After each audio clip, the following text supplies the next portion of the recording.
What's going on, guys? Andrew Piluk Hockey here, back again with another video. And there's going to be some people looking at this title and thinking, oh my god, this guy's nuts. Why is he even talking about this now?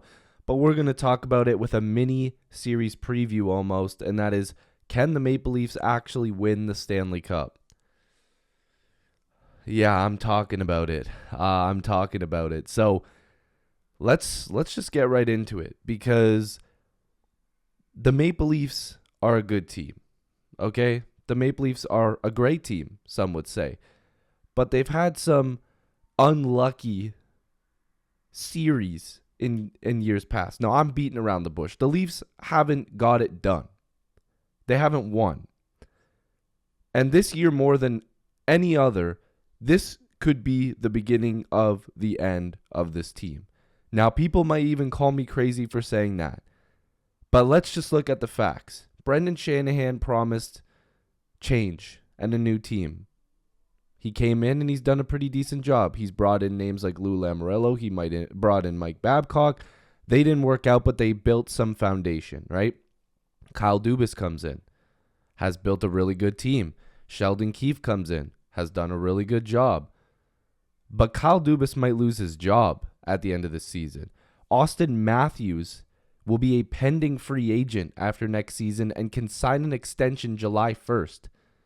If the GM gets fired, I don't know if Auston Matthews would even think to sign on July 1st. If this team gets bounced in the first round again, I don't know why he would consider signing with this team that early.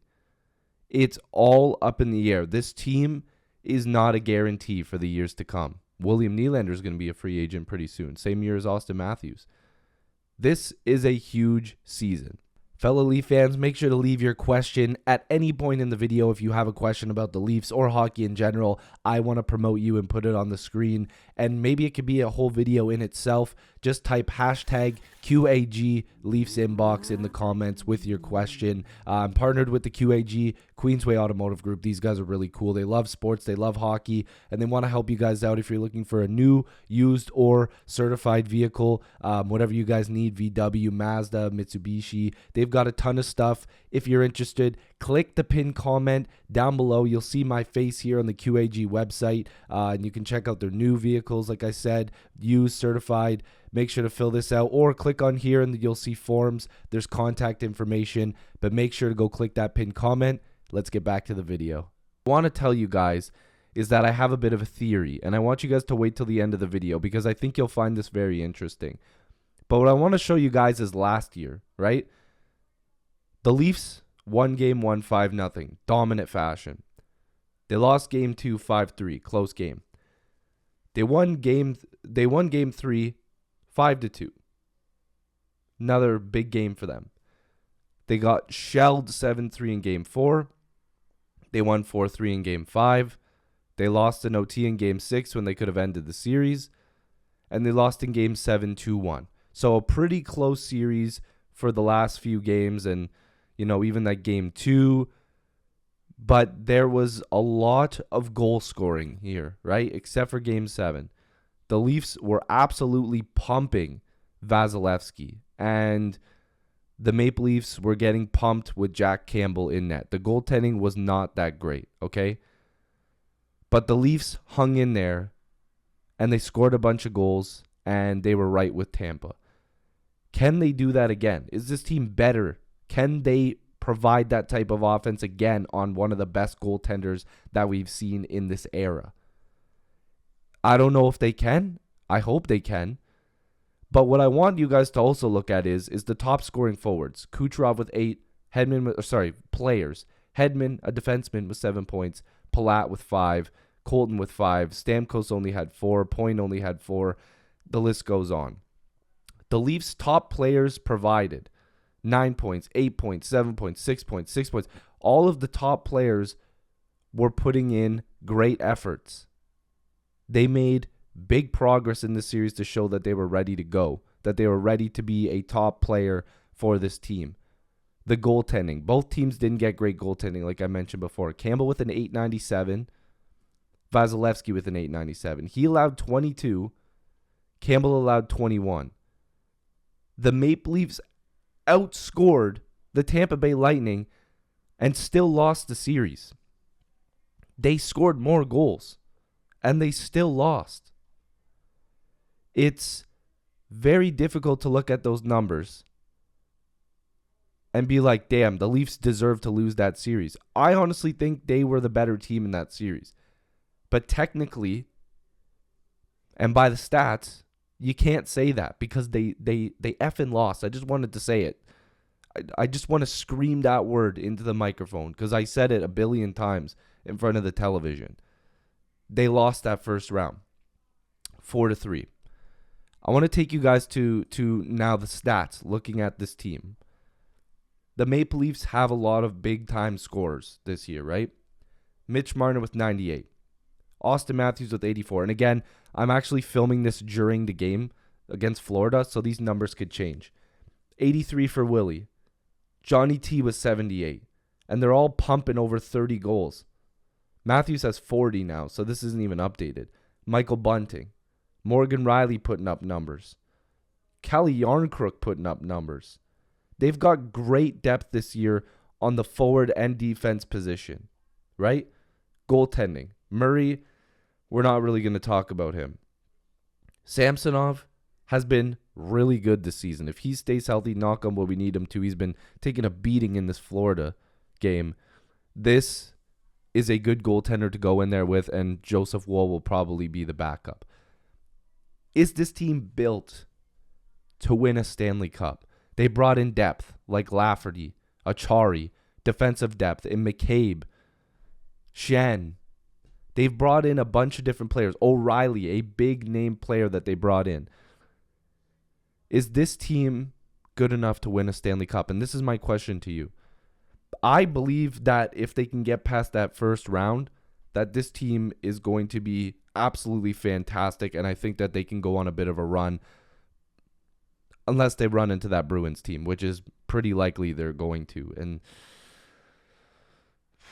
I don't know what to say, man. That Bruins team is incredible. But I want to take you guys to two very important things, and that's the power play. The Leafs are currently second in the league at the time of recording with an average of 3.41 goals per game as a power play, right? Their percentage and percentages 26%. Sorry, that's just their goals per game. I'm tripping right here. Their power play percentage. This is the one I had to catch myself. I'm like, that's not right. Power play percentage 26%. Tampa Bay 25.93. They're almost identical when it comes to power play. When it comes to the kill, the Leafs 81%. Then you got Tampa Bay 79%. This is a very tight race here. This is a very tight first round. These two teams could easily be a number one team in a different division. And the Leafs have to get past this Tampa team first.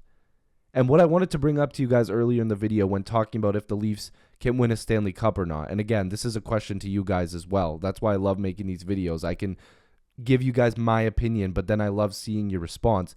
And I want you guys to put hashtag QAG Leafs inbox in the comments when you write your question so I can feature you guys in the next video. Shout out to the Queensway Automotive Group, man. I love those guys. But this team, it frustrates the hell out of me because I think that they're good enough to win, but they have to get those power play, the penalty killing, everything like that. They need to get it on lock. And I'm genuinely frustrated even just talking about this. And that's why I turned it over to you guys, because I want to know your thoughts. But my theory, and that's what I was getting at, my theory, it's all up here. Samsonov's good enough. I think he's a great goaltender. He's proven it this year. Their defense is really deep this year, right? Their forward group, it's deep. This team is good, but it's all up here. They're mentally not in the game. Sometimes. And unfortunately, it happens during the playoffs quite often. Up here, they can't close it out. It's all up here. And if they can get past that, I think this team could go far. They gotta win every round. They gotta get to that Stanley Cup final and win. And I think some people are probably laughing at me right now. Hell, I'm even laughing a little bit at myself. But I believe still. I'm a sucker. I put that thing on every damn game and I cheer for this team. Every year I go, yep, that's it, I'm done. And then I'm right there on my damn couch for the first game. Or in the arena. Paying like a sucker. But it's because we all bleed the same color. We all bleed blue and white. Race, religion, culture, nothing, whatever it is. However you identify, it doesn't matter. We all love the same thing. We're all here for the same reason. This game, this team is for everybody. And we're all here to see them win. And that's what I want. I want to see them win. I want to be the guy jumping up and down in front of the TV crying like a baby, cheering for my team hoisting the Stanley Cup. But can they do it? And that's my QAG Leafs inbox question for you guys to answer. Leave me your responses down below. Leave me your questions with the hashtag QAG Leafs inbox down below so I can feature your comment and your question. It could be its own video. It might even just be inside of the video. Lots of cool stuff coming, including giveaways with those guys. I'm telling you, I love those guys. So if you're new here, make sure to like this video and subscribe. And like I said, answer the question. Can the Maple Leafs do it? Can the Maple Leafs win the Stanley Cup? They got to get past Tampa first. Answer that question as well. Can they do it?